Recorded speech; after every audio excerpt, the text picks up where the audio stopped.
Buonasera. Anche per questa puntata, Attuali Talk ospita uno spazio dedicato a Il Veneto, il periodico fondato nel 1888, edito dall'Associazione Identità Veneta e diretto dal giornalista e documentarista Matteo Venturini. Nella puntata di oggi si parlerà di esteri e così vogliamo approfittarne per raccontarvi una storia che pochi conoscono.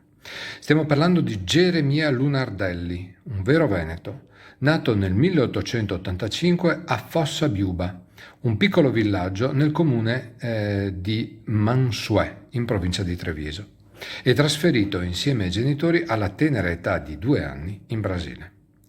Non è una delle tante storie di emigrazione veneta all'estero. Stiamo parlando di un bambino che crescendo ha saputo trasformare l'educazione contadina veneta dei genitori in grande imprenditorialità in un paese straniero, fino a guadagnarsi l'appellativo di Rei do Café, re del caffè. Costretto a lavorare fin da bambino nelle fazendas come colono, camionista e custode, imparò a leggere e scrivere da solo all'età di 30 anni e grazie al proprio fiuto negli affari riuscì col tempo a mettere da parte un capitale che gli consentì l'acquisto delle sue prime piantagioni di caffè in Brasile. Si trasferì prima ad Olimpia e poi a San Paolo e riuscì a non cedere alla crisi del grande gelo del 18 e alla crisi economica statunitense del 29 che colpì anche il mercato internazionale del caffè.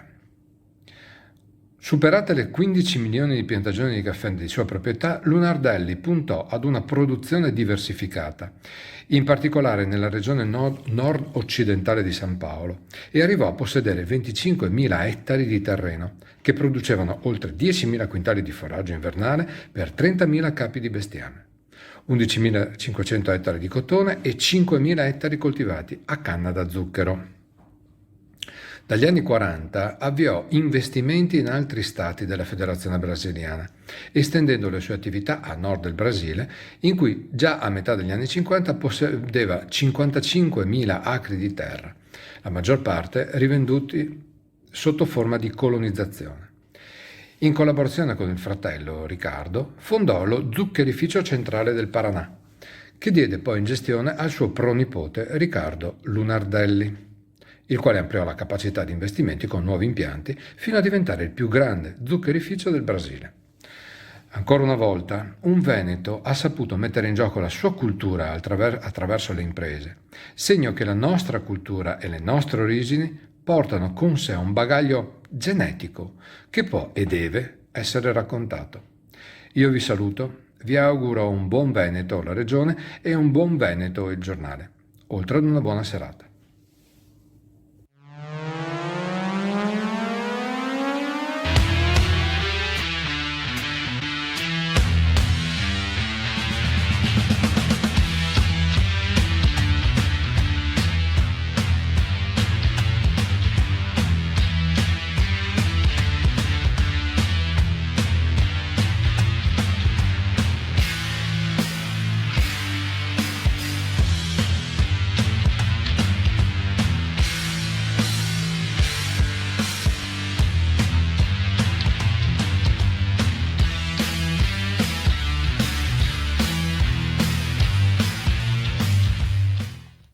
Ricchezza, povertà, potere, consenso, sì.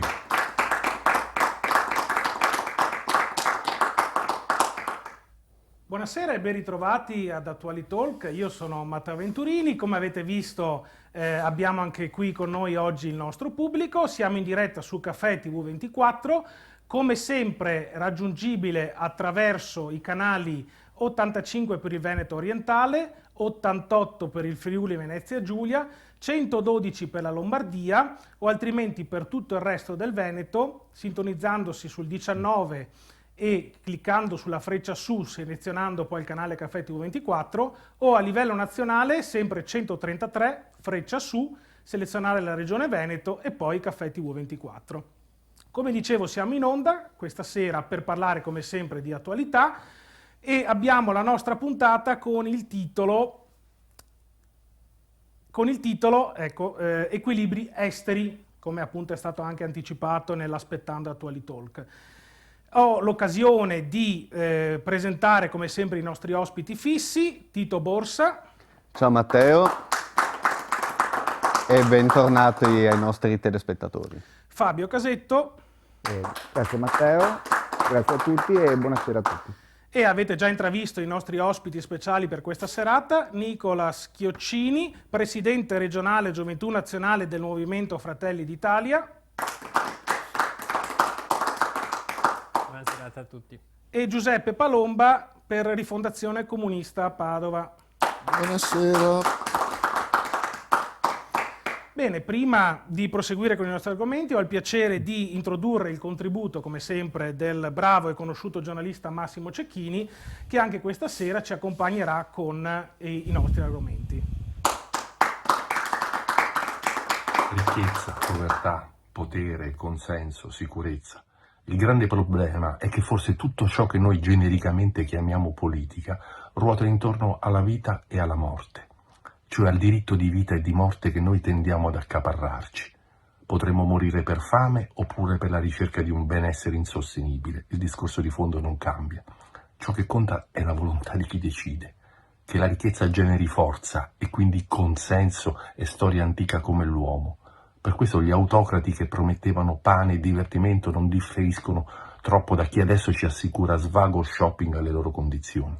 Peraltro per un Elon Musk in vetrina ce ne sono diverse centinaia che prosperano nell'ombra e che influiscono sulle loro rispettive comunità di riferimento senza per questo far scomodare categorie filosofico-morali come il bene o il male. Se chi comanda è un uomo, e lo siamo tutti, allora nelle nostre azioni avremo una miscela dei due principi variamente modulati a seconda del momento o del bisogno. Magari da giovani potremo essere più spregiudicati e da anziani più rigorosi. Chissà, certezze non esistono e non potrebbero esisterne. L'importante è non scambiare il desiderio della maggioranza con la certezza di compiere giustizia. Per questo gli interrogativi etici che ogni giorno chi governa deve affrontare sono declinabili sempre da punti di vista diversi, anche quando fronteggiano temi esistenziali come appunto la vita e la morte. Ad esempio, è giusto trattare con terroristi o presunti malvagi in genere per liberare i prigionieri? Da Aldo Moro a Cecilia Sala, in Italia ci si è sempre divisi. Per capire i percorsi che cuore e ragione possono fare, c'è un libro che ci aiuta. Si intitola Una madre, di Colum McCann, che racconta la storia vera del rapimento e della esecuzione del giornalista statunitense James Foley, decapitato dall'ISIS in Siria nel 2014, attraverso il racconto lucido di sua madre Diane. È stato fatto tutto, è stato fatto il giusto, ci sono stati doppiopesismi. Alcune risposte ci saranno, altre no. Ma la volontà della madre di parlare con uno degli assassini di suo figlio fa capire come sentenziare sia facile, ma vivere lo sia assai meno. Stesso discorso sarebbe possibile parlando della volontà di Trump di rinvigorire le condanne a morte negli USA sotto la sua presidenza. Si torna a parlare appunto di vita e di morte. Persino in modo scorretto se si pensa che la tanto citata legge del taglione occhio per occhio, dente per dente, fu istituita da Hammurabi per mitigare il senso di rivalsa che dominava la sua comunità e non per stimolarlo. E allora tiriamo fuori dallo scaffale un capolavoro di Truman Capote, A sangue freddo, che racconta dell'omicidio della famiglia Clutter in Kansas nel 1959 ad opera di due sbandati rei confessi che saranno arrestati e condannati a morte. Nonostante la sciuttezza della cronaca e l'efferatezza degli assassini, il dubbio che sia stata fatta davvero giustizia alla fine resta a galleggiare, così come la sensazione che, nonostante tutte le migliaia e migliaia di pene capitali combinate nella storia, l'essere umano non abbia imparato il rispetto della vita altrui e il mondo non sia affatto divenuto un posto migliore. Eccoci, rieccoci in studio, grazie al contributo di Massimo Cecchini. Partiamo allora con gli argomenti. Ecco, già dal suo contributo si è un po' capito di che cosa andremo a parlare. Ma parliamo come primissimo punto dei rapporti Meloni-Trump, in maniera collaterale ovviamente anche con Elon Musk. Sarà per l'Italia la chiave per acquisire valore nell'Unione Europea oppure sarà l'ennesimo governo succube dei poteri forti? E partiamo con Nicola Schioccini. Beh, Dire che l'Italia può essere succube, innanzitutto, è come già porre in una condizione di sudditanza. Dobbiamo pensare alla nostra nazione come sicuramente una nazione importante che non può neanche permettersi di descriversi come succube, deve essere innanzitutto descritta come protagonista. L'idea che la Meloni vada a trattare con Trump, secondo me, è un buon messaggio rispetto a una politica internazionale degli ultimi 10 anni che è mancata di visione di uno spazio del Mediterraneo e che finalmente ci dà una prospettiva ulteriore. Poi, che sia limitata sempre alla solita sfera occidentale, questo è vero, cioè parliamoci chiaro, abbiamo deciso di fare una scelta di campo, stare nel campo dell'Occidente. L'Occidente ha una potenza preeminente che è quella americana, che ha il suo impero, e noi giochiamo all'interno di questo impero. Chiaramente questo ha dei limiti, però se le alternative sono i cinesi o i russi, è chiaro che nel gioco della geopolitica preferisco parlare con chi mi assomiglia un poco. Che la Meloni stia facendo un buon lavoro, secondo me lo si vede dai risultati, lo si può vedere dai risultati. L'importanza che sta assumendo oggi in Europa, anche attraverso il rapporto che ha con gli Stati Uniti d'America, è concreta. Cioè i leader europei tornano dalla Meloni e parlano con la Meloni. C'è chi ha provato a descriverla come insomma debole o come dire un rischio per l'Italia. No, concretamente non è così. Oggi è tenuto in considerazione, è oggettivamente, credo, la più solida tra i leader che sono in questo momento presenti nel panorama europeo e sta dando continuità. I rapporti con Trump, ben venga se portano risultati per l'Italia. Passiamo a Giuseppe Palomba, sentiamo anche la sua opinione. Sullo stesso argomento? Che questo sia un paese succube e servo è un dato di fatto, lo è per ragioni storiche, lo è perché ci siamo trovati a essere, come dire, la difesa del fianco meridionale della NATO dopo la Seconda Guerra Mondiale, perché i patti fra le grandi potenze ci hanno assegnato a un campo. E non è vero, se posso, che questa cosa sia dettata scritta sulle tavole della legge e ineliminabile. Ha delle ragioni storiche e quelle ragioni storiche potrebbero e dovrebbero essere superate. Non è vero neanche che bisogna scegliersi per forza un padrino in giro, che sia gli Stati Uniti o la Russia o la Cina. Si potrebbe provare a costruire seriamente una entità europea capace di decidere da sola, ne ha le capacità, grazie, le capacità economiche. No, non è un auspicio, è una cosa per cui si lavora o non si lavora. Per ora non ci si è lavorato, per ora, salvo qualche momento di entusiasmo, non ci si è lavorato affatto. E se devo dire dal mio punto di vista e come opinione, io credo che adesso siamo più servi di una volta, perché adesso una cosa come Sigonella non sarebbe neanche pensabile per questo governo, ma neanche per i governi di centrosinistra. Lì c'era un'autonomia di politica nei confronti del Medio Oriente, per esempio, che è valsa all'Italia alcuni vantaggi, anche se a me non mi piace ragionare in termini nazionalistici, perché questo in generale non mi piace. Non credo che le nazioni siano più il futuro, avevano senso nell'Ottocento, non ce l'hanno più adesso, ma soprattutto perché non ha valore questo tipo di ragionamento nei confronti di una reale autonomia. Nel momento in cui, e bisognerà pure parlare di economia in tutto questo, esistono entità economiche che hanno molti più soldi da muovere di qualunque Stato che pensi di potersi muovere da solo nei confronti di quelle entità economiche è destinato a perdere proprio sul piano della forza economica e della gestione delle proprie cose. E allora io credo che adesso siamo più servi di prima e che l'unica via d'uscita sarebbe proprio slegarsi da queste cose, per esempio fare assumere all'Europa un ruolo di mediazione perché finisca la guerra in Ucraina e sia chiaro. Non tifo per niente per i russi, così come non tifo per gli americani, tifo per il popolo ucraino e non per il suo capo. E credo che una scelta di quel tipo, che non mi pare sia all'orizzonte da parte di questo governo, sarebbe quella più giusta. Ripeto però, O ci leviamo dalla testa e cominciamo a discutere, poi ognuno ha la sua opinione su quel che va fatto, ma dire che questa situazione è un'immanenza non discutibile e dettata da chissà quale superiore volontà, no, è inaccettabile e non si apre nemmeno un ragionamento su queste basi. Ecco, prima di ritornare, perché vedo che Nicolas forse vuole prendere la parola, ma facciamo il giro di tutti quanti, quindi Fabio Casetto. Leggo ogni giorno la rassegna stampa e parlano sempre di vantaggi, si parla sempre di vantaggi, quali vantaggi può portare all'Italia. Io personalmente non ho ancora capito, spero che poi Nicolas magari possa in qualche maniera darci qualche risposta o togliermi qualche dubbio, quindi te ne sarei grato, insomma, perché probabilmente sono io zuccone che ancora non capisco, però trovo un po' di difficoltà.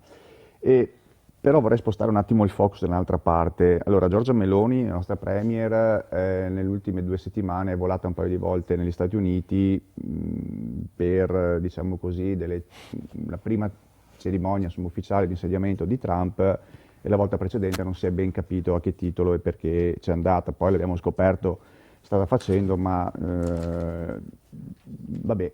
Presidente del Consiglio. Sì, no, per carità, per però precisare. sì, certo, ma non c'era, diciamo così, un avvenimento, se non l'insediamento, l'unico leader europeo, ma la settimana precedente non era ben chiaro il motivo di quella visita. Comunque non è questo il tema. Un invito al presidente americano.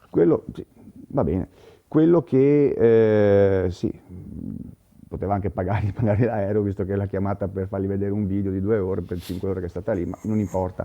E a prescindere, quello che secondo me dovrebbe spiegarci Giorgia Meloni, spiegare innanzitutto al popolo italiano, poi comunque anche ai suoi sostenitori, e lì poi voglio arrivare, è che gioco sta facendo, nel senso che in Europa, quando va in Europa, parla da europeista, o meglio dice esattamente il contrario di quello che diceva in campagna elettorale o quando era all'opposizione. Adesso, quando varca le porte di Strasburgo o Bruxelles, è europeista. Quando esce, si toglie la casacca e vola in America, è più trumpiana di Trump.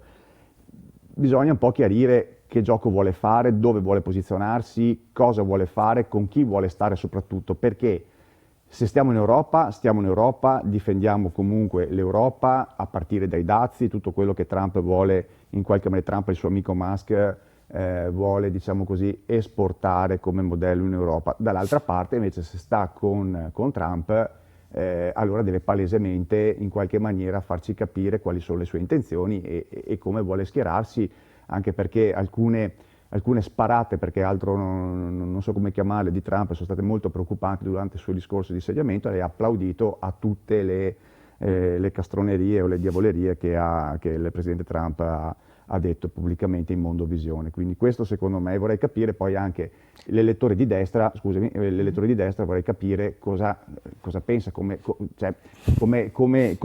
legge, come vede questa cosa. Io penso che la Meloni stia con l'Italia. Sì, molto semplicemente. No, perché Nicola, credo che stia con l'Italia. Voglio crederlo. Sia con l'Europa che con Trump, certo. con l'Italia. Siamo dalla parte dell'Italia. Se possiamo evitare sanzioni economiche o problemi economici all'Italia, andiamo a parlare con Trump. Però l'Italia è in Europa, quindi vado a parlare con Trump a titolo di... La Meloni non è Ursula von der Leyen. Ho capito, ma se vado a parlare con Trump ci parlo a titolo italiano o ci parlo a titolo europeo, visto che Musk invece si arroga di parlare a titolo mondiale? Musk che ruolo politico ricopre? Appunto, bisogna chiarirlo, parla con tutti quanti. È un privato cittadino che parla come cittadino. privato. Privato cittadino, parliamone. Comunque. Che questo sia un problema, sono d'accordo. Però che Musk parla a titolo personale. Però secondo me può parlare a tutto il titolo che vuole, però secondo me deve chiarire anche lui che intenzioni ha, anche perché foraggiare e diciamo così tifare per le destre più radicate, più forti, più estremiste a livello europeo potrebbe creare qualche problema anche all'Italia. Finiamo il giro con Tito Borsa. Io ho sentito e ho ascoltato con molto interesse quanto è stato detto prima di me, sono anche contento di essere l'ultimo, così raccolgo un po' di cose. Io, nonostante la pochissima, se non nulla stima che nutro nei confronti di questo governo, non trovo per nulla sorprendente che Giorgia Meloni faccia la Presidente del Consiglio, e cioè va a parlare con Trump come andava a parlare con Biden. c'è quella foto che io trovo imbarazzante di Biden che dà un bacio sulla testa a Giorgia Meloni, che sembra il gigante e la bambina di Ron. Non so se avete presente la foto di cui sto parlando, però dà un po' l'idea del fatto che l'Italia ha dei rapporti con gli Stati Uniti, che ci sia Trump, che ci sia Biden, che ci sia chiunque. Mi verrebbe da dire una cosa poco elegante per sintetizzare il mio pensiero, però va bene lo stesso perché tanto i rapporti vanno tenuti. Il fatto che Giorgia Meloni sia la leader, la Presidente del Consiglio più solida in Europa può anche darsi, però probabilmente non per meriti suoi, ma perché tra Germania e Francia, cioè, per demeriti degli altri, ecco, stanno crollando tutti, lei per il momento resta in piedi, quindi più che un merito suo penso che sia... Resta in piedi. Sì, sta là, secondo me non combina niente, però questa è la mia personalissima opinione. Dopo abbiamo un attimo perso di vista, diciamo, il punto essenziale. Trump fa Trump come Giorgia Meloni fa Giorgia Meloni.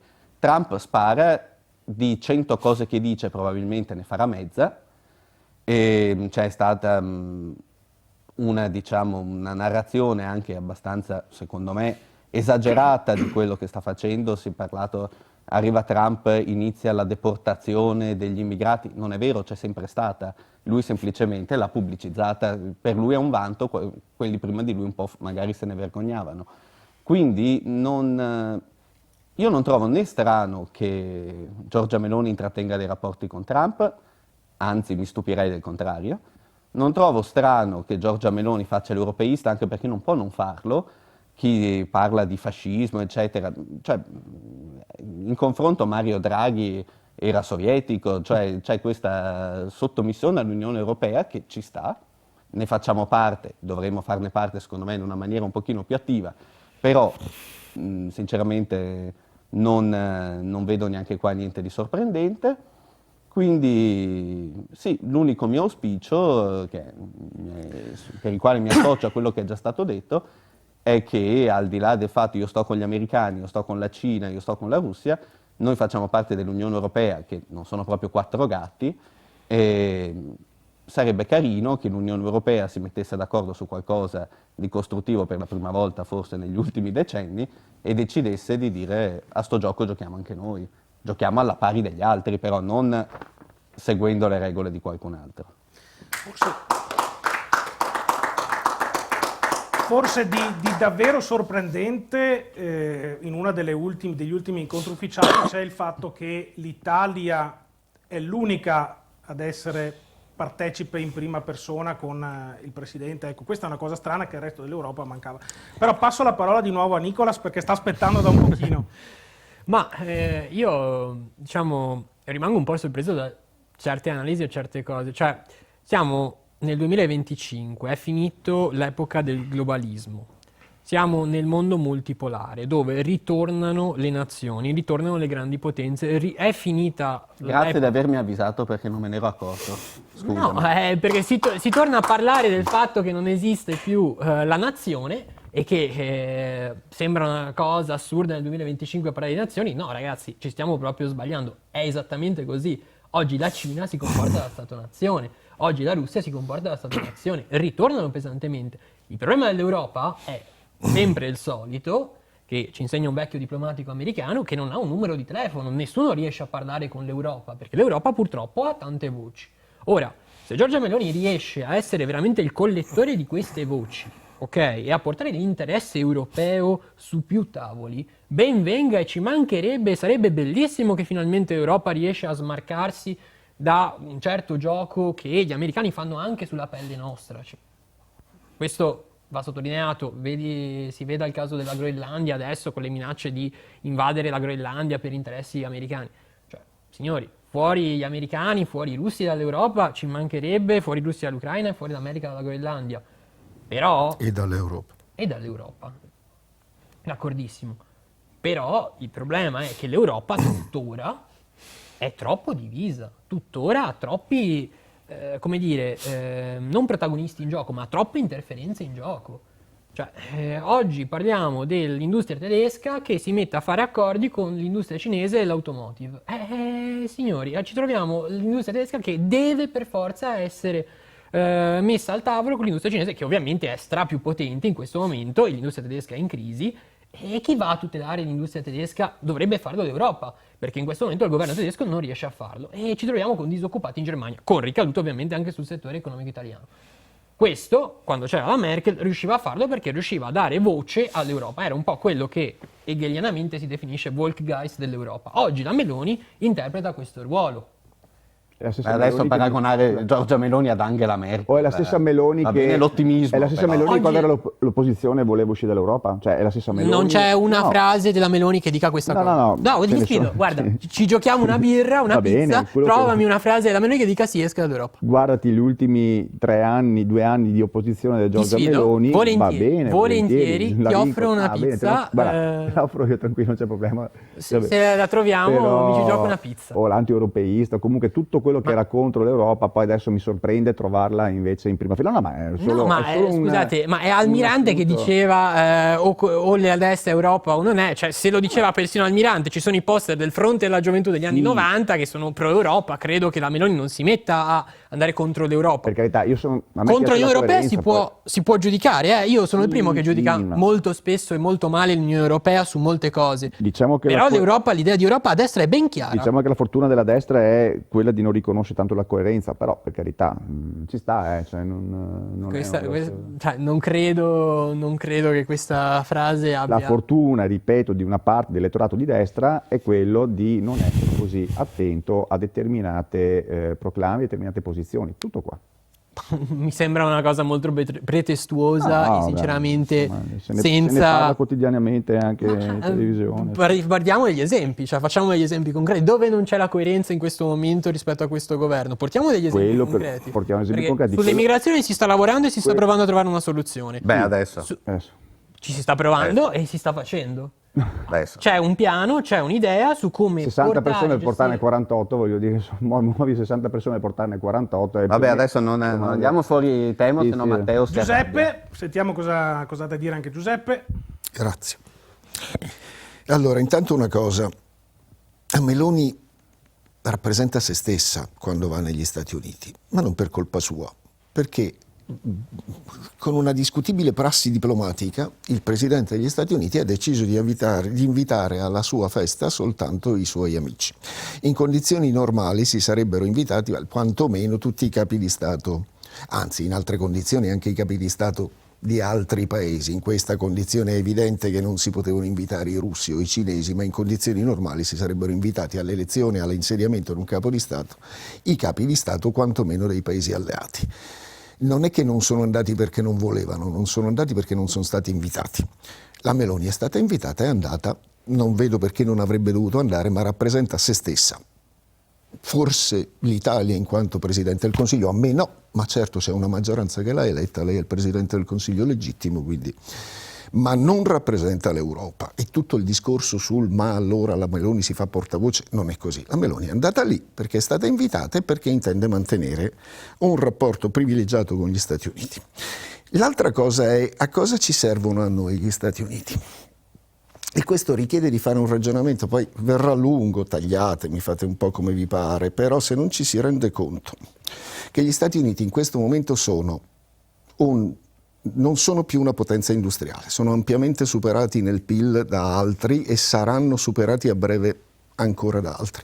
Non sono più una potenza economica, sono un paese indebitato fino agli occhi che campa del fatto di poter sfruttare i paesi dipendenti, fra cui l'Italia, sulla base per esempio del problema delle transazioni internazionali. Gli Stati Uniti sono l'unico paese, avendo il controllo della moneta al momento unica per gli scambi internazionali, si possono permettere di stampare i dollari necessari per comprare la cosa senza pagare le conseguenze inflattive e di perdita di potere d'acquisto che avrebbe qualunque altro paese se si limitasse a stampare più soldi quando gliene servono di più.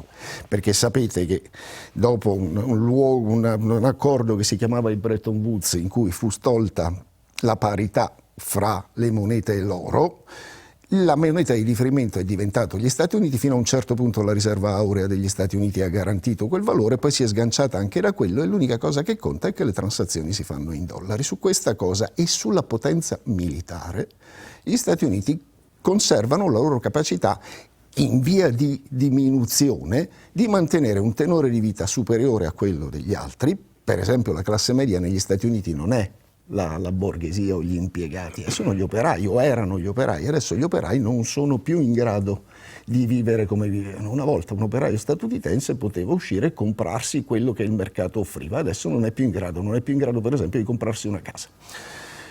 Questa decadenza è un problema grosso per la più grande potenza mondiale, così come è stata sempre per tutti gli imperi precedenti della storia.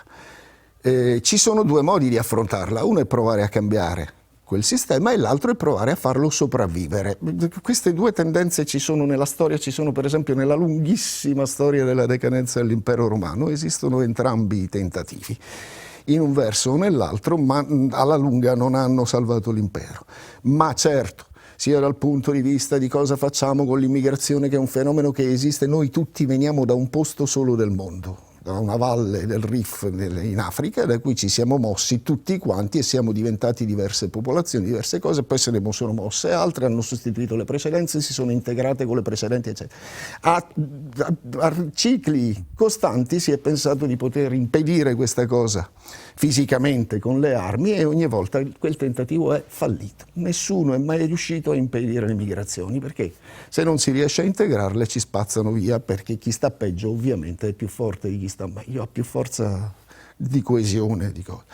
E il tentativo di Trump in questo momento è di costruire una cosa chiedendo per esempio che le spese militari della NATO siano più coperte dagli stati che fanno parte della NATO. Adesso chiede, noi stiamo intorno al 2%, siamo già stati complimentati dal precedente segretario generale della NATO, ora cambiato, quello nuovo non me lo ricordo, ma quello vecchio si chiamava Stoltenberg, mi pare.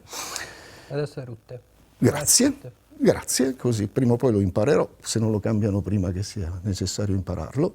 Fece i complimenti all'Italia perché era stata una delle più brave ad adeguarsi velocemente alle richieste di aumenti di stanziamenti militari. Adesso si chiede, io sono bravissimo a interrompere gli altri, se vuoi possiamo fare una guerra, se no è meglio che ognuno parla per il suo tempo.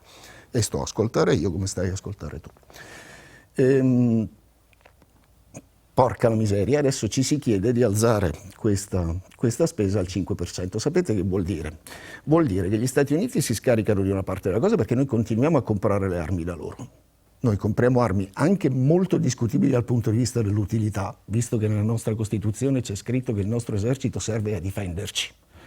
E io sono favorevole all'idea di non sono per la guerra di aggressione, però io sono per esempio un ufficiale in congedo dell'esercito perché penso che se qualcuno ci aggredisse e volesse costringerci a fare quello che dice lui, io non sarei d'accordo, a prescindere da chi è, che siano i russi, gli americani o chiunque altro. Io credo che si debba poter scegliere e non essere costretti a fare.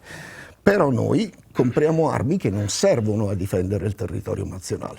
Noi compriamo armi che servono, per esempio gli F-35, ad andare a colpire a 6.000 km di distanza con una capacità nucleare. Non si capisce a cosa servono, a difenderci o ad attaccare.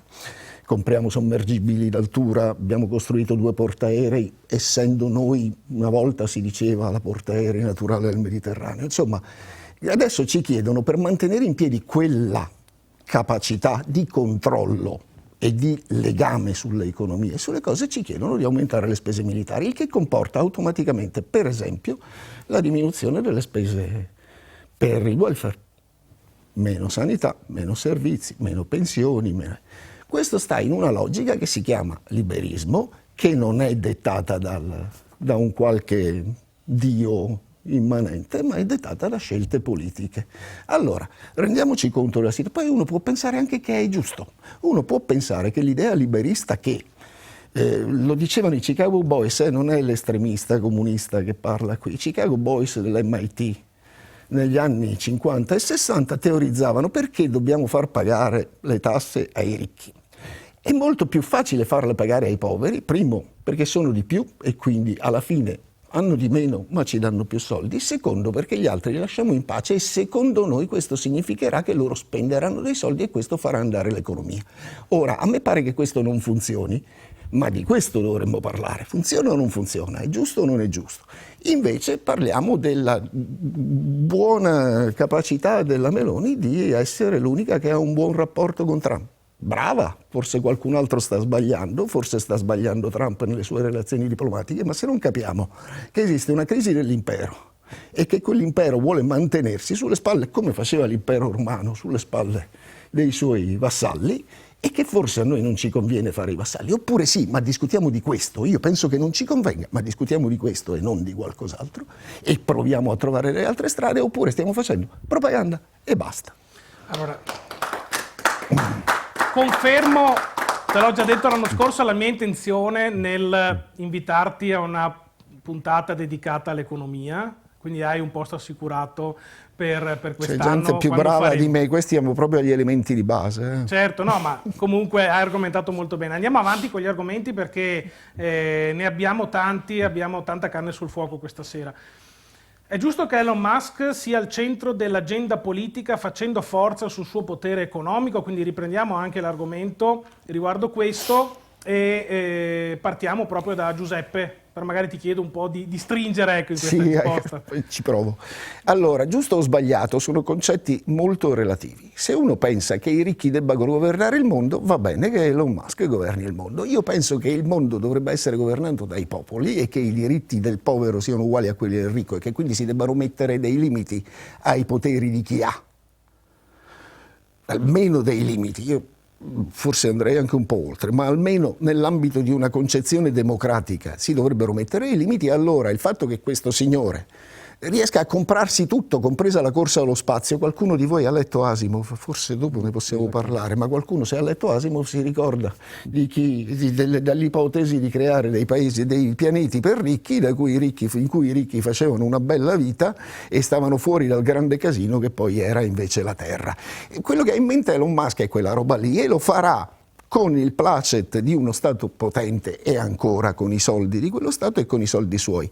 E sia chiaro che Elon Musk però è arrivato fin lì facendo debiti su debiti di cui nessuno gli ha chiesto conto, perché fino a un certo punto la sua impresa principale dal punto di vista economico, che erano le macchine, era in perdita clamorosa, eppure è riuscita a non portare mai i libri in tribunale e a fare ulteriori e nuovi finanziamenti su quella cosa e nessuno gliene ha chiesto conto. Questa è una questione di relazioni politiche. Forse bisognerebbe ragionare di cosa è giusto e sbagliato, ma non Elon Musk, ma pensiamo a un mondo in cui chi ha decide o pensiamo a un mondo in cui si può discutere questa cosa o si deve discutere questa cosa? Sì, vero anche che i soldi non sono piovuti dal cielo per Elon Musk, ma si è costruito un impero economico, soprattutto nella parte iniziale abbastanza Tanti importante. anni fa, non lo so, Riva per esempio si costruì un impero sulla acciaieria di Taranto e poi scappò con i soldi che lo Stato gli aveva dato per risanarle. Altri lo hanno fatto dopo. Bisogna vedere se quella cosa è costruita legittimamente, come quella che raccontava, immagino fosse quella del Veneto emigrato e delle piantagioni di caffè. Quindi è certamente sicuro. Benissimo, vi credo sulla parola. Su Elon Musk esistono molti dubbi, per esempio sulla concessione di una prevalenza nel mercato che le stesse leggi del capitale, quelle americane, dovrebbero nel campo dell'informatica e che nessuno gli contesta lì, mentre l'Europa gliel'ha contestata. L'ha contestata lui, l'ha contestata Microsoft, l'ha contestata Apple. Dovrebbero esserci dei limiti al controllo del mercato. A lui non è mai stato contestato. Il perché, forse la risposta ve la potete dare da soli. Nicolas? Beh, allora, non credo che abbia senso mettersi a discutere la fortuna di Elon Musk sulle quote di carbonio e come faceva producendo auto elettriche a guadagnare soldi, perché possiamo stare qua a parlarne ore e ore. Detto questo, comunque, grazie alle sue capacità di imprenditore è riuscito a ottenere successi. Ben per lui, poco ci interessa a noi di questo. Il problema rispetto all'Europa e rispetto alle nuove tecnologie è, come al solito, l'America inventa, la Cina copia e l'Europa regolamenta. E quello è anche un altro grosso nostro problema che ci porta ad avere anche meno innovazione. Sulla figura di Elon Musk. Elon Musk è un imprenditore sudafricano che chiaramente è stato geniale sui suoi campi, dovunque si sia applicato, che oggi si trova a occupare una posizione preminente nel panorama politico. Questa posizione non l'ha occupata in un momento in cui era conveniente e secondo me di questo bisogna dargli merito, cioè non si è schierato con Trump nel momento in cui Trump era al potere, ha acquisito Twitter, poi X, in un momento in cui tutti i social network erano controllati, diciamo, e vicini, e poi Zuckerberg rivelerà che effettivamente il governo americano censurava determinate cose sui social network o faceva pressioni affinché venissero censurate, nel momento in cui il governo americano era ostile rispetto a diciamo personalità di destra e preferiva nei social network portare argomenti genericamente più vicini al panorama di sinistra o più vicini al panorama democratico, diciamo così per essere più corretti. Quando Musk acquisisce X e inizia a portare una visione del mondo più repubblicana, ecco, dal punto di vista americano, secondo me fa un atto di coraggio. Fa un atto di coraggio e fa una scommessa, poi risultata vincente, che permette a lui oggi di essere la figura centrale che è. Io non credo ci sia un ritorno diretto da parte di Musk nel vedere Giorgia Meloni presidente del Consiglio in Italia o vedere l'AfD che aumenta di voti in Germania. Io credo semplicemente che siano partiti a cui si sente più affine lui per idee e come una volta George Soros finanziava direttamente certi partiti qui in Italia, lui semplicemente si permette di esprimere un'opinione e non finanziare i partiti. Se poi dobbiamo dire che va censurata l'opinione di un privato, stiamo parlando di certi regimi che nulla hanno a che fare con la mia visione del mondo. Se parliamo del fatto che Elon Musk abbia un potere personale sproporzionato in America, posso essere d'accordo. Per fortuna Elon Musk non è qua in Italia e quindi non va a trattare col governo italiano come entità italiana, ok? All'estero può fare quello che vuole. A me interessa che quando il governo italiano tratta con Elon Musk riesca a prevalere, riesca a far tutelare l'interesse degli italiani. Io credo che questo rapporto tra la Meloni e Musk in questo momento sia positivo per noi italiani. Credo che l'innovazione, Starlink come ultima cosa, ci permetta di avere tecnologie più efficienti nel campo dei satelliti e delle comunicazioni militari e via dicendo. Certo, è triste che l'Europa ad oggi non riesca ad avere un suo sistema di comunicazione efficiente e che tuteli la nostra privacy al 100%, sono d'accordissimo, però se questa è la migliore cosa che ci offre il mercato e per fortuna non, come dire, direttamente sponsorizzato dal governo americano ma di un privato, tanto meglio quello. Tanto meglio quello. Costruiamoci rapporti con Musk, tuteliamo i nostri interessi e portiamo avanti i nostri obiettivi. La Meloni ha costruito questo rapporto con Musk porta avanti gli interessi dell'Italia, permette di ottenere più, non lo so, un intervento migliore anche rispetto alle nostre truppe in Africa, nel Sahel, in Mali, dove oggi abbiamo uomini schierati? Benissimo. E tanto meglio, portiamo avanti gli interessi italiani. Tito Borsa. Allora, apro solo una piccola parentesi, che definire Musk un uomo di destra, un uomo vicino a Fratelli d'Italia o all'AfD è una sciocchezza. Ecco, Elon Musk è un libertario, ha fatto uso della maternità surrogata, fa regolarmente uso di droghe, ha chiamato i figli con dei nomi improponibili, quindi diciamo che non è proprio la famiglia tradizionale. Ecco. Però eppure l'opinione pubblica lo definisce da ma quella è un parte. libertario certo, e però... su certe cose posso anche essere d'accordo con lui. Ecco. No, sono d'accordo su questo. Detto questo, non è esattamente vero neanche che la vicinanza di Elon Musk con Trump sia una cosa proprio che è venuta fuori dal nulla. Elon Musk finanzia chi gli fa comodo. Perché? Perché l'unico suo interesse è quello, se vogliamo dirla in Veneto, è di far scheri, ecco. E anche di accumulare potere, non politico direttamente, però accumulare potere. Ha finanziato i democratici ai tempi di Hillary Clinton, probabilmente ha capito che Hillary Clinton non era esattamente una pedina su cui puntare, ha puntato su Donald Trump in un momento in cui soprattutto Trump ha vinto, non solo per meriti suoi, ma anche perché in pratica non aveva un avversario. Detto questo, io più che Elon Musk, io mi preoccuperei del fatto che alla corte di Trump ci siano 3 persone che insieme mettono insieme il PIL di un paese, e cioè, anzi forse lo superano anche, Elon Musk, Mark Zuckerberg e Jeff Bezos, che per chi non lo sapesse è il capo di Amazon. Il punto è che queste persone, adesso bisogna essere molto ingenui per pensare che abbiano cambiato idea, prima appoggiavano i democratici, adesso si scoprono repubblicani. Queste persone seguono, come dicevo prima, il loro interesse converge con delle conoscenze e dei rapporti privilegiati che devono avere. Non è possibile che un'azienda di un certo tipo non abbia dei buoni rapporti con la Presidenza degli Stati Uniti. Tant'è che stranamente Facebook ha aderito al free speech, all'assenza di censura, proprio quando Donald Trump è tornato alla Nella Casa prima Bianca. presidenza Trump non l'ha fatto però, Certamente. Nella prima presidenza Trump non l'ha fatto, è rimasto schierato con i democratici. Sì, però sono cambiate un po' di Ha cose. sbagliato cavallo. Ecco. Sono cambiate un po' di cose, io mi ricordo che la prima presidenza Trump c'era chi diceva Trump è un cavallo pazzo che farà quello, non si sa bene cosa farà.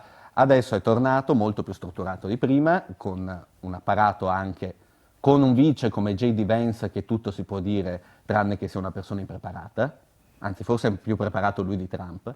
Quindi il problema secondo me è che ci sono delle aziende che hanno un potere immenso, sovranazionale, perché i social network hanno sede negli Stati Uniti, per carità, ma attraverso queste aziende private tutta la comunicazione politica del mondo, perlomeno occidentale, si muove.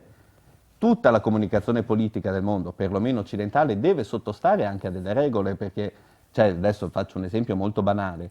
L'anno scorso, dopo il 7 ottobre, Hamas, Israele, eccetera, non si potevano usare certe parole sui social per pena non la cancellazione del profilo, ma il fatto semplicemente che non ti leggesse nessuno.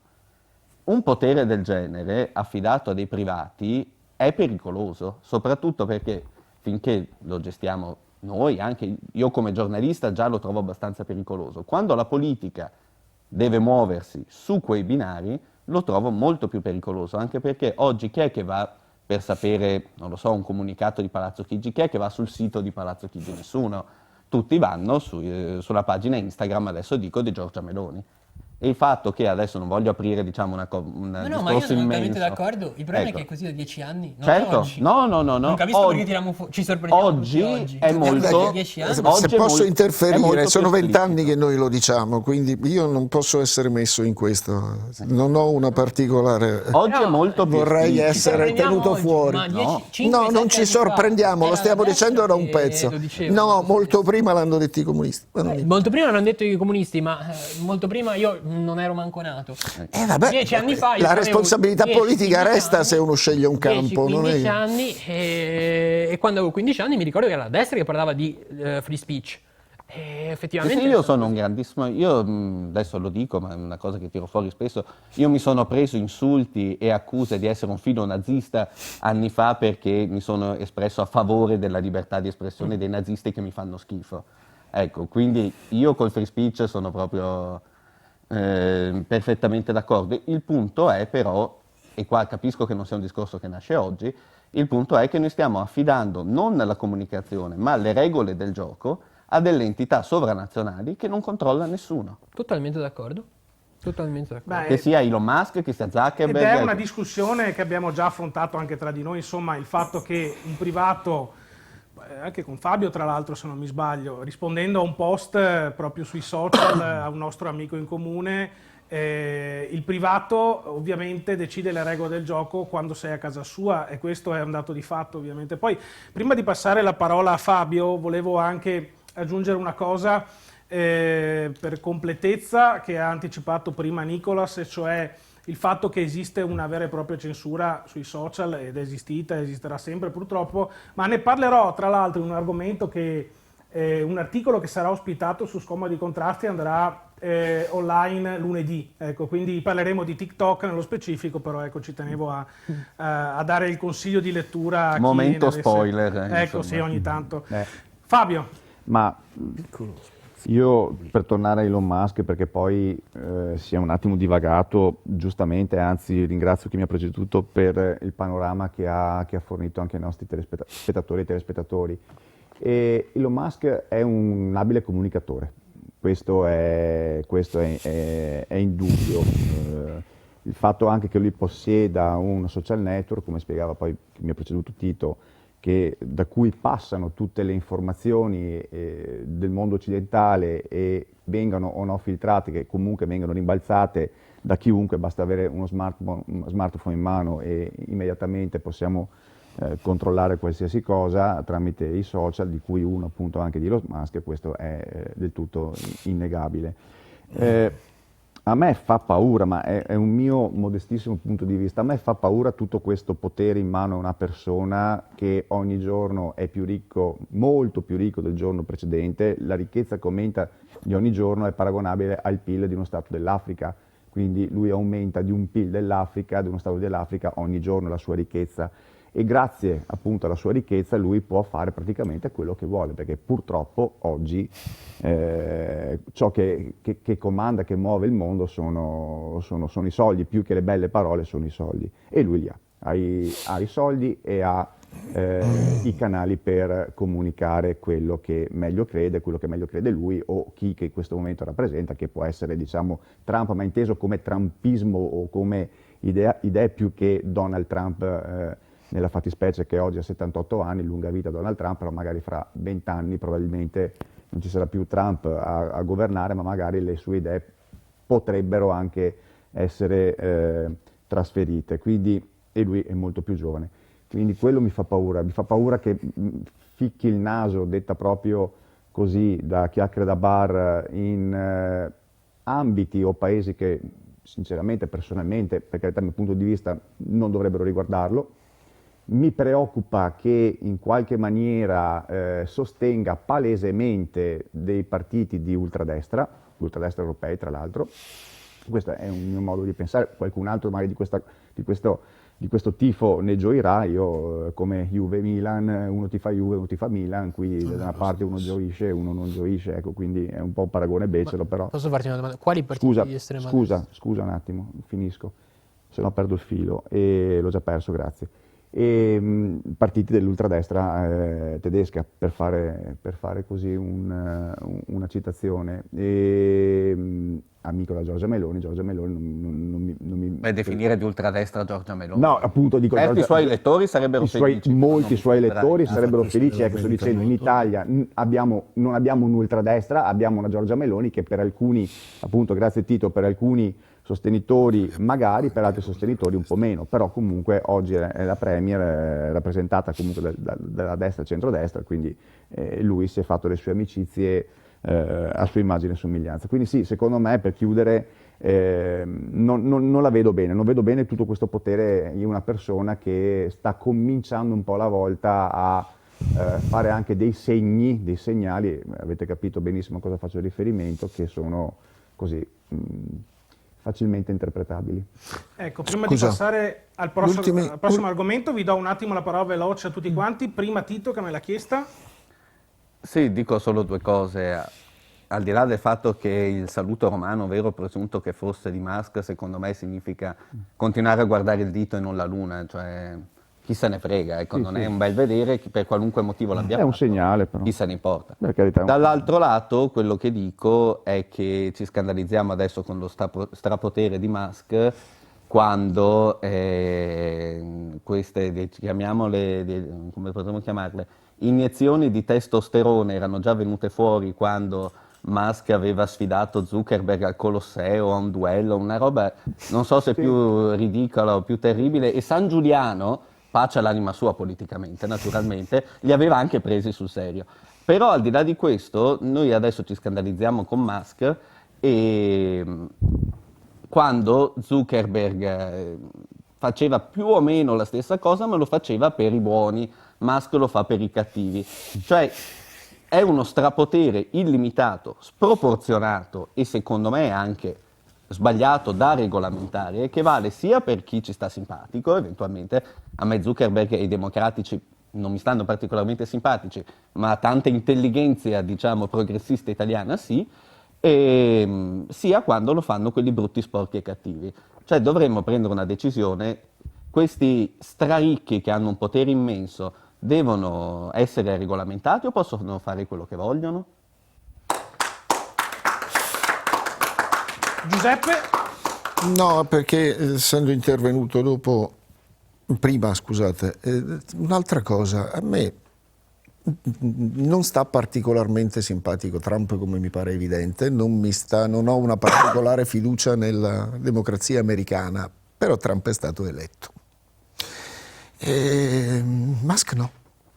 Allora, per cortesia, se Musk vuole venire a vendere qualcosa all'Italia nel grande interesse italiano, la Meloni non parla con Musk, indice un bel appalto, una gara d'appalto, e se lui fa la migliore offerta, magari. Ma noi, visto che sei così nazionalista, noi decidiamo cosa ci serve. Non è che per gli affari io vado a parlare con Musk e mi faccio vendere o proporre o intesso rapporti fra il Presidente del Consiglio e Musk. Si faccia un piano industriale che in questo paese non c'è, ed è vero, non solo per il centrodestra, non c'è dagli anni '80, dalla fine degli anni '80 un'idea di come si fa l'industria in questo paese, si lascia tutto in mano ai cosiddetti imprenditori che poi sono, per esempio, i signori Agnelli, ma non solo loro, e si decida in che cosa si investe, quanto si investe, che soldi si investono. Per esempio lasciando perdere di dare soldi a pioggia senza nessun vincolo, come è stato fatto con i finanziamenti europei del fondo, dicendo senza porre vincoli né sulla compatibilità ambientale né sull'occupazione, perché poi finisce così. E questo è vero, non l'ha fatto mica solo il centrodestra, sta di fatto che è un'idea liberista del mondo che è universalmente accettata, ma che non è indiscutibile. Risposta veloce di Nicolas?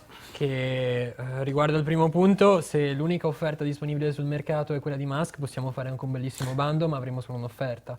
Perché Starlink Ma è chi l'unica. l'ha detto che ce l'ha solo lui? Ah beh, quella dell'Europa sarà attiva nel 2029 e prevederà soltanto 60 satelliti. Quella di Musk nel 2029 ne mette Chiedo 3.000. scusa, vabbè, dopo, dai, finisci. Poi, per quanto riguarda l'interesse nostro e dell'Europa, io credo che comunque noi dovremmo augurarci come Europa di portare avanti una tecnologia nostra e una nostra visione del mondo. Su questo è il mio augurio più grande, e chiaramente fin tanto che siamo indietro così tanto sia rispetto alla tecnologia americana che quella cinese e non abbiamo capacità innovative, non riusciremo mai a essere sul pezzo e andremo dietro i Musk piuttosto che la figura prominente di quel momento. Questa cosa richiede finanziamenti alla ricerca, alla scuola, alla cosa che non si vedono e non si vedono da anni e non si vedono neanche ora nella finanziaria, nelle due finanziarie di questo. Il piano industriale manca da quando Una politica industriale manca. Sì, dal smantellamento dell'IRI, sempre che il centro-sinistra. Certo, Poi io sono totalmente d'accordo, cioè restituiamo l'IRI, ci mancherebbe, sarebbe molto bello. Passiamo a un argomento totalmente differente da quello di cui abbiamo già parlato fino adesso, caso Sala e similari. È una domanda molto semplice, vi faccio. È giusto trattare con i rapitori? E partiamo da Fabio questa volta. Premetto che per varie questioni il caso Sala non sono riuscito a seguirlo, però visto che la domanda diciamo che roba un po' tutto, non solo la Cecilia Sala, di cui siamo contenti che sia stata liberata anche appunto grazie all'azione del governo italiano. E trattare o no con terroristi rapitori? Sì, nel pieno rispetto però dell'incolumità della persona e di tutto quello che è la salvaguardia del paese, perché se per trattare, adesso parlo in generale, non nel caso appunto di Cecilia Sala, ma in generale se per trattare con dei rapitori metto a repentaglio l'incolumità nazionale, allora magari probabilmente non è la scelta più indicata. Idem, stessa cosa se ciò può costare la vita, come è già successo in passato al detenuto. Quindi sì, ma ripeto, secondo me probabilmente si dovrebbero provare prima sempre tutte le strade diplomatiche, tutte le strade comunque del dialogo, prima di arrivare direttamente a trattative così forti, ecco. Nicolas? Abbiamo provato le strade diplomatiche, le strade del dialogo e abbiamo riportato Cecilia Sala. Purtroppo dobbiamo tener conto di una cosa. Se guardiamo i rapporti geopolitici non esiste il concetto di, secondo me, anzi, secondo diversi giuristi, non esiste il concetto di Stato terrorista. Cioè l'idea che uno Stato possa essere terrorista o criminale è un concetto molto, come dire, di oltreoceano e di certe correnti giuridiche che credo siano profondamente sbagliate. I rapporti tra gli Stati sono rapporti anarchici, ogni Stato fa per sé. Quando l'Italia parla con, faccio un esempio, l'America, non dice l'America è criminale, parla con l'America, che ha i suoi interessi.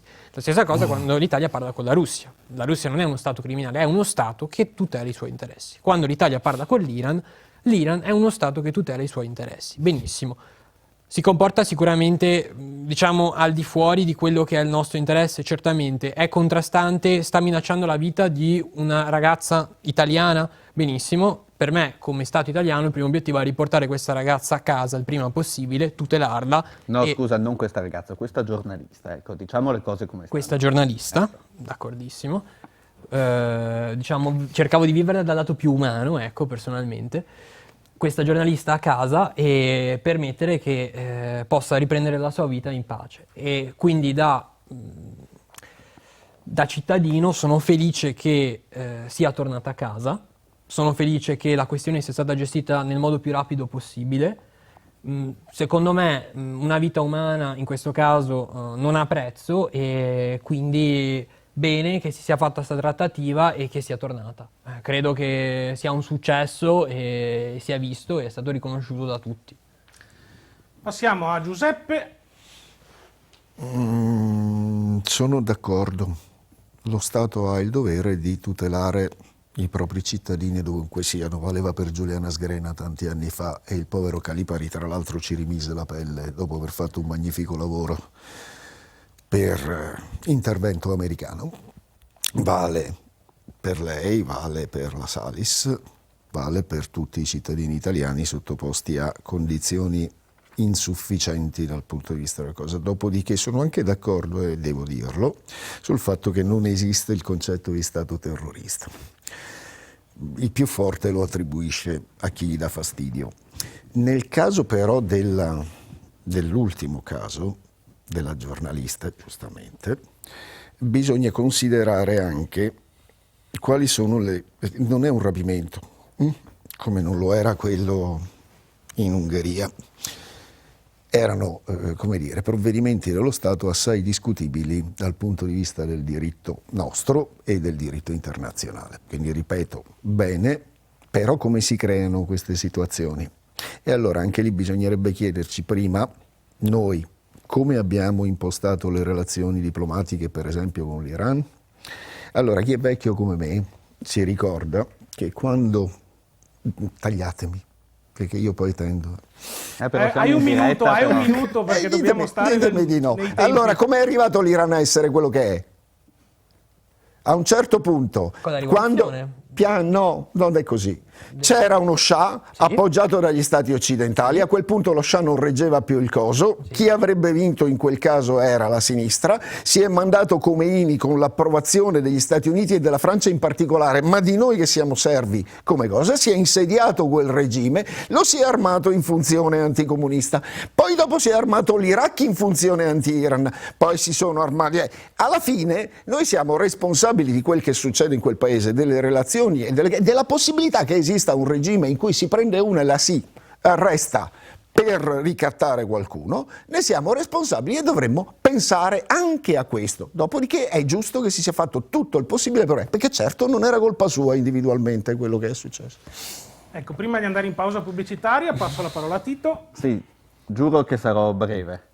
Io non ho una posizione in merito, perché di pancia penso che se una persona, soprattutto chiunque, ma soprattutto una persona che sta facendo un lavoro che è utile per una comunità, se viene, diciamo, rapita, perché non era giustamente esattamente un rapimento, lo Stato italiano deve muoversi. Dall'altra però trattare significa anche prendere sul serio certe cose e soprattutto creare un precedente. L'anonima sequestri è stata debellata tramite il congelamento dei beni delle famiglie dei rapiti. Io non avrei, se dipendesse da me, non avrei lo stomaco di prendere una decisione del genere. Però non mi rendo conto che decidere se trattare o meno con chi ha in mano, che sia un rapimento, un arresto, diciamo, discutibile o altri motivi, che ha in mano la vita di qualcun altro, non riesco a trovare, diciamo, se devo usare la testa e non il cuore, non riesco a trovare una sintesi fra queste due posizioni. Anche perché la trattativa sembra un do to death, cioè Esattamente. mettere qualcosa sul piatto. E questo può creare un precedente. I rapporti tra nazioni. Bene, allora, come già anticipato, ora vi chiedo di rimanere qui con voi. Qui con noi avremo adesso una piccola pausa pubblicitaria, non cambiate canale.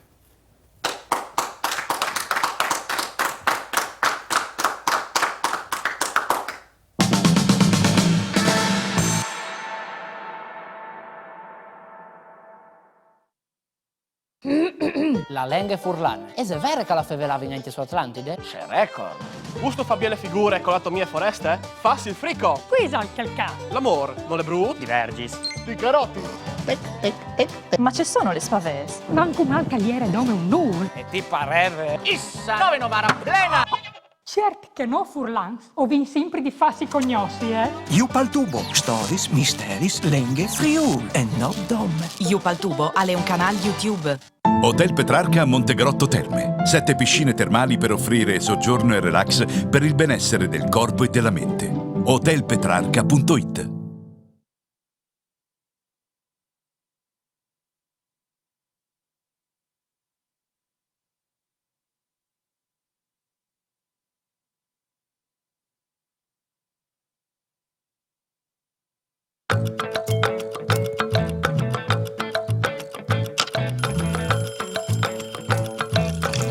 Parole ed emozioni con Radio Caffè, l'aroma della buona musica.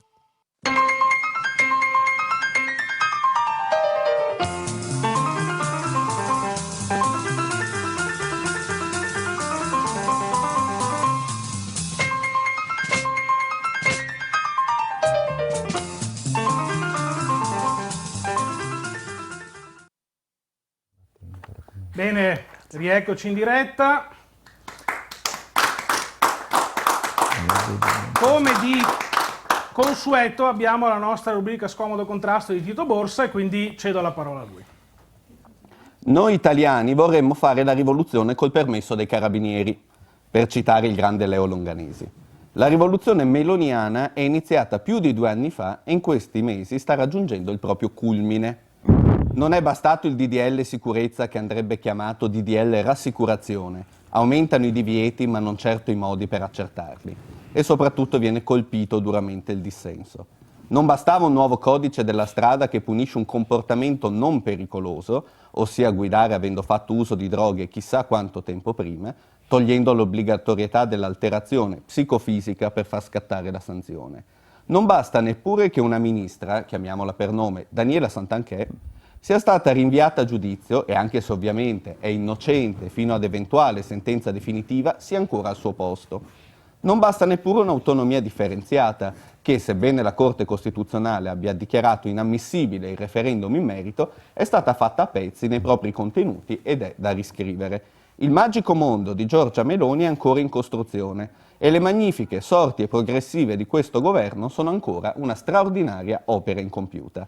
La rivoluzione, diceva Longanesi, va fatta col permesso dei carabinieri. Ed ecco che arriva la proposta di uno scudo penale per le forze dell'ordine, i cui membri, in caso di episodi da chiarire, non verranno indagati, ma si suppone ascoltati come persone informate dei fatti. E questo porta a un paradosso. In quanto testimoni, i poliziotti non potranno mentire, anche a costo di autoincriminarsi, e non si presenteranno con il proprio avvocato. Da un lato si danneggia la categoria che si vorrebbe tutelare, dall'altro si certifica che dovrebbero esistere due giustizie, una per alcuni gruppi, l'altra per tutti gli altri cittadini. Poi c'è la posizione dell'Italia a livello internazionale, una posizione che potrebbe essere sintetizzata così: ce ne infischiamo della Corte Penale Internazionale.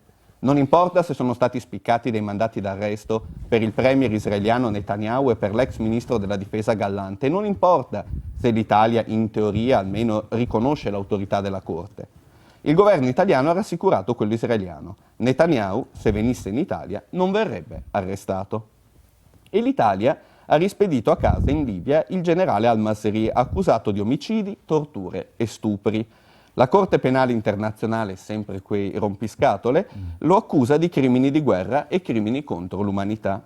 Il ministro dell'Interno, Matteo Piantedosi, ha rimandato al-Masri in Libia in quanto soggetto pericoloso. Il rischio, forse, era che se arrestato e portato davanti alla Corte, parlasse degli accordi fra Italia e Libia dietro al memorandum del 2017 siglato sotto Paolo Gentiloni e Marco Minniti. Ma stiamo ovviamente pensando male. Non credete a quello che vi diciamo.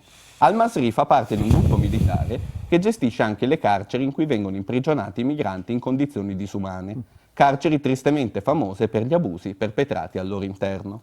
Per quanto riguarda la vergognosa decisione di rispedire questo signore a casa sua, la premier Giorgia Meloni si smarca. Al-Masri, cito, è stato liberato su disposizione della Corte d'Appello di Roma, non su disposizione del governo. Quindi, ha detto la premier, non è una scelta del governo.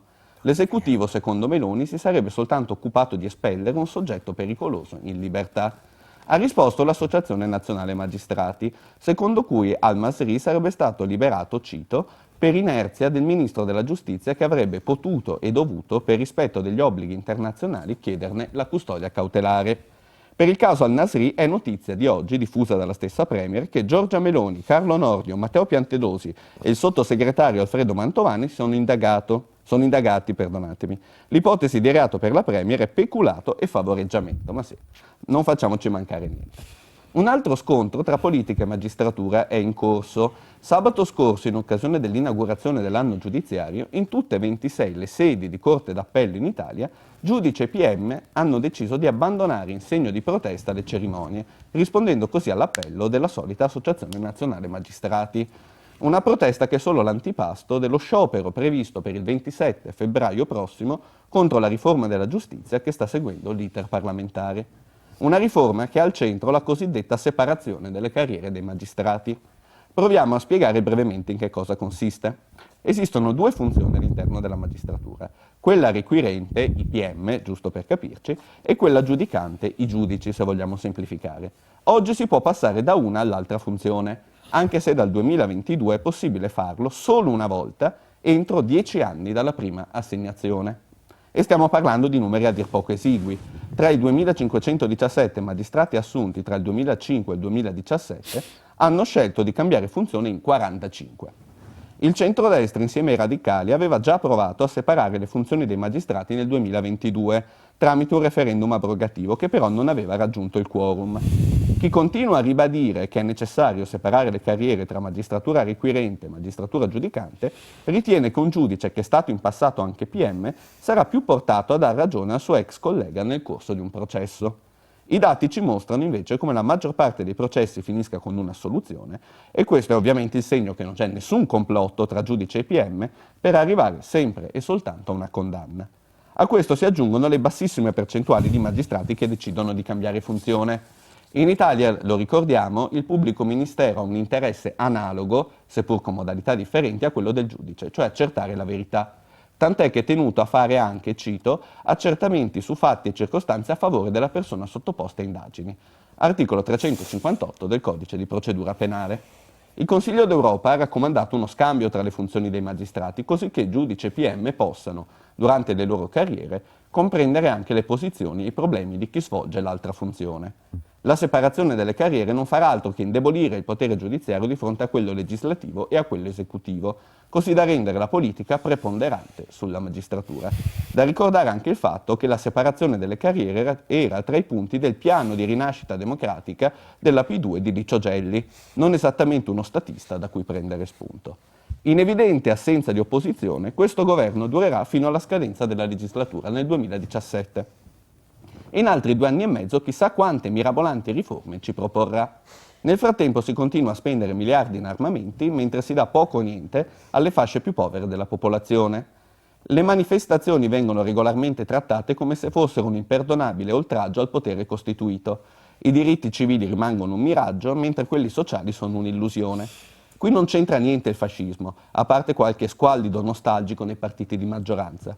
Questo è un governo del privilegio, sembra di essere davanti al Marchese del Grillo. Io so io e voi non siete un cazzo.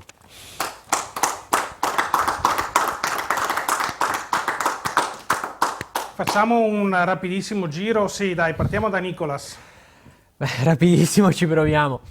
Allora, da giurista che si sta laureando proprio in questo momento, sta scrivendo una tesi in diritto internazionale, credo che di quanto dice la Corte Penale Internazionale possiamo veramente, purtroppo, e dico purtroppo, fregarcene, perché per lo stato in cui in questo momento è la Corte Penale Internazionale a livello internazionale è veramente pietoso.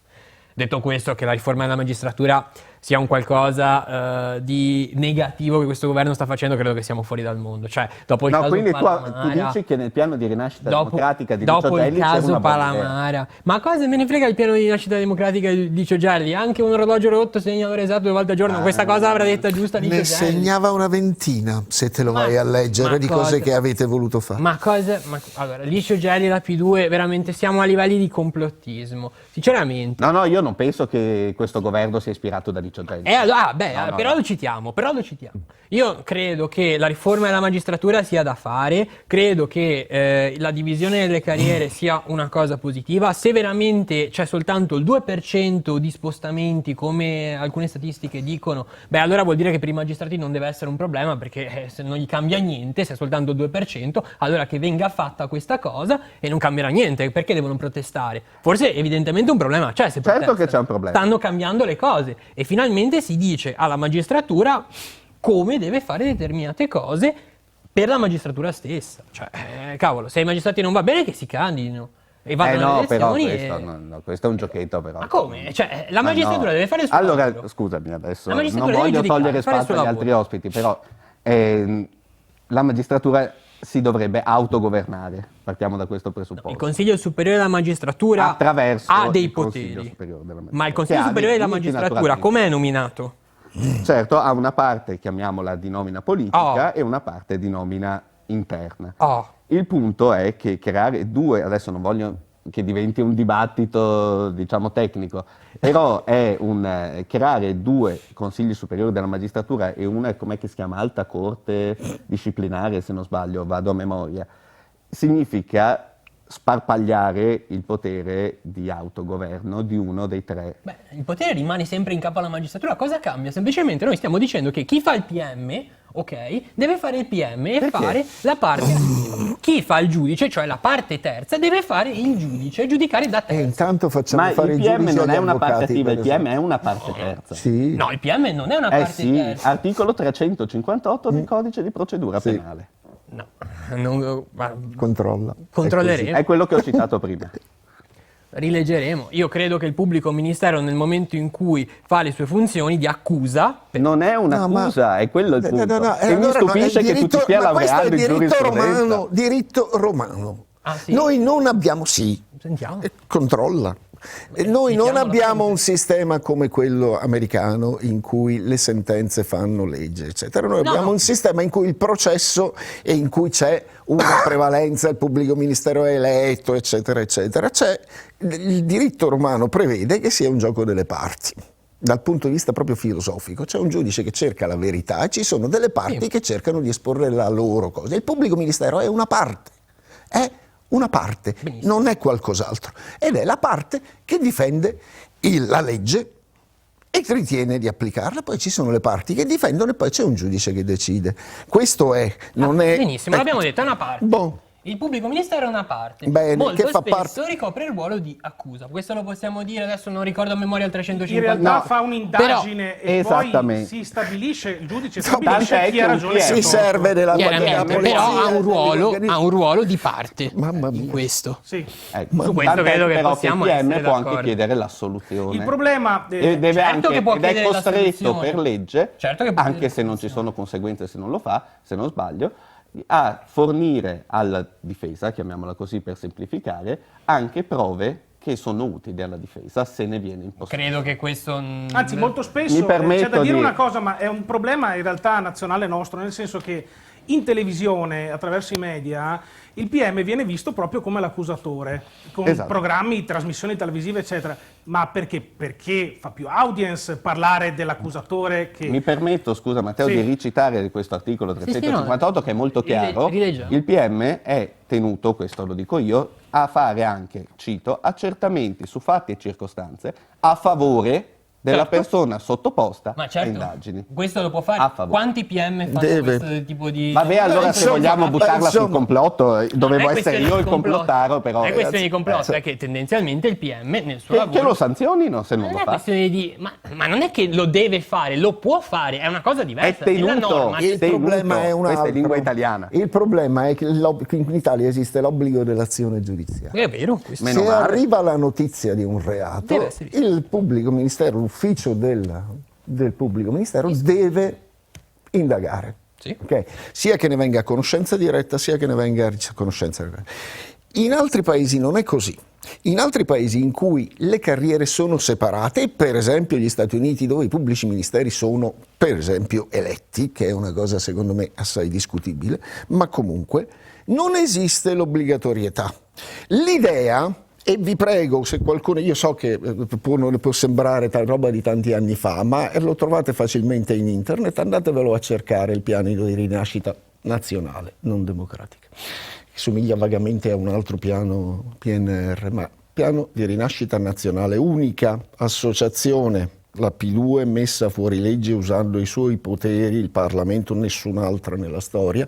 Presidente di quella commissione che mise fuori legge quell'associazione era una signora veneta, estremamente rispettabile e molto democristiana, per la quale io ho la massima stima, che si chiamava Tina Anselmi, e che era una persona specchiata.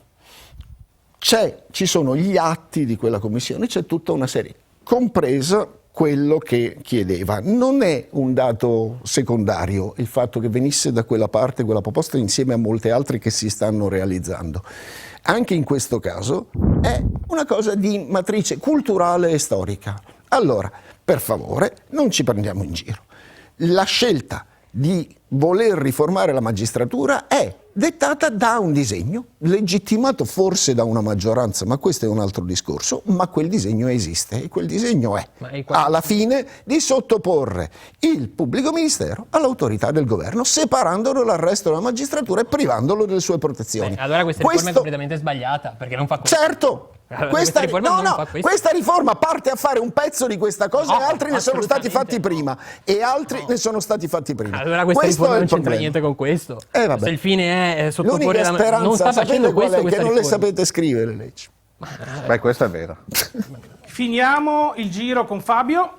Ma allora, il monologo di Tito, Scomodo Contrasto, è stato molto interessante perché ha toccato più punti. Esco un attimo da questo tema che altrimenti ci vede andare avanti a oltranza. Ha toccato la Santanchè, su quello ecco, volevo dire la mia brevemente in due parole. Trovo alquanto imbarazzante che dopo tutto quello che è stato documentato, continua ogni giorno a emergere della vicenda, il governo fino a ieri praticamente ha taciuto, non si è espresso, cioè quantomeno mi sarei aspettato un attimo di passo indietro da parte della ministra Santanchè e rassegnare le proprie dimissioni, o quantomeno un dialogo che penso che avrà tra poche ore con il Presidente Giorgia Meloni, di cercare di sciogliere un po' il nodo e chiudere la partita, perché credo che sia veramente imbarazzante, ma anche semplicemente per rispetto dello Stato delle nazioni italiane, insomma, del popolo italiano, quello che sta avvenendo. Un'altra cosa sul discorso invece magistratura, giudici, eccetera. Io la riassumo un po' a chiacchiere da bar. Allora, quando fa comodo i giudici sono comunisti, quando invece hanno ascolto Salvini i giudici lavorano bene. Quindi dobbiamo, secondo me, uscire da tutta questa... Anzi, apprezzo moltissimo quello che tecnicamente gli ospiti sono riusciti a fare con dovizie particolari, anzi li ringrazio e li ammiro per questo. Però io abbasso un attimo, consentitemelo il livello, vorrei che in qualche maniera si smettesse del tutto, anche per rispetto di questi, dei giudici o comunque della professione degli avvocati, che si continua a sbandierarli, a chiamarli comunisti quando fa comodo. Poi ci stupiamo che scioperano, ci stupiamo che vadano contro, diciamo, protestano contro il governo. D'altronde se il trattamento è questo, poi appunto non stupiamoci se si rivoltano, o se scioperano, o se usano toni forti anche loro. Bene, siamo giunti al termine di questa puntata, passo con i saluti, quindi ripartiamo proprio da Fabio. Grazie Matteo, grazie ai nostri spettatori e anche ai telespettatori da casa e una buona serata. Nicola Schioccini. Buona serata a tutti, grazie mille. Giuseppe Palomba. Grazie a voi, buonasera.